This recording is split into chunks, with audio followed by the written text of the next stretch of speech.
ఈ మధ్యకాలంలో మీ అందరికీ కూడా గుర్తుండే ఉంటుంది. మిట్టల్ స్టీల్ అని చెప్పి, నక్కపల్లిలో మిట్టల్ స్టీల్ అని చెప్పి ఆయనే తెచ్చినట్టుగా దానికి బిల్డప్ ఇస్తూ, దానికి ఒక అడ్వర్టైజ్మెంట్ ఇస్తూ దాని గురించి ఈ మధ్యకాలంలో పెట్టాడు. మీ అందరి జీవితాలు బాగు చేయడానికి రాష్ట్రంలోని అతి పెద్ద ఇన్వెస్ట్మెంట్ స్టీల్ ఫ్యాక్టరీ కాదు, స్టీల్ సిటీనే ఇక్కడ ఏర్పాటు చేస్తున్నాం. నాకు ఆశ్చర్యం అనిపించింది అసలు. అది చంద్రబాబు నాయుడు క్రెడిట్ చోరీకైనా క్రెడిట్ దోపిడీకైనా ఒక హద్దు పొద్దు ఉండాలి. ఇదే మిట్టల్, ఇదే ఆదిత్య మిట్టల్ ఇదే మిట్టల్ వాళ్ళు, నేను డావోస్ 2022లో డావోస్ పోయినప్పుడు నన్ను కలిసి వాళ్ళ అప్పట్లోనే గ్రీన్ కో ప్రాజెక్ట్ లో దాదాపుగా 4,800 కోట్ల రూపాయలు కర్నూలులో కడతా ఉన్న హైడ్రో పంప్ స్టోరేజ్ ప్రాజెక్ట్ లో భాగం తీసుకొని గ్రీన్ కోలో 4,800 కోట్ల రూపాయలు పెట్టుబడులు పెట్టడానికి ఆ రోజుట్లో డావోస్ లో అప్పుడే నా సమక్షంలోనే అవగాహన కుదిరింది. ఇది కాక అప్పట్లోనే ఎస్ఆర్ స్టీల్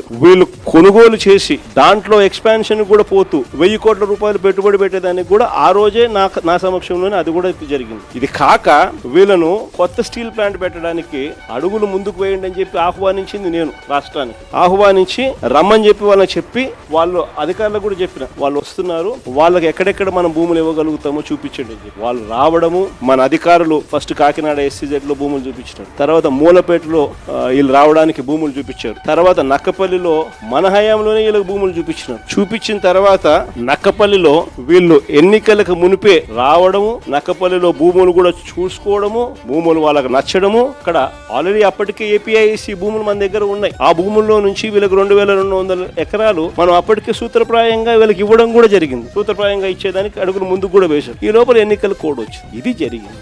ఇక్కడ చూస్తే ఎన్నికలు అయిపోయిన తర్వాత చంద్రబాబు నాయుడు గారు మనం అంత దూరం తీసుకొచ్చిన ప్రక్రియను ముందుకు తీసుకుపోయినాడు.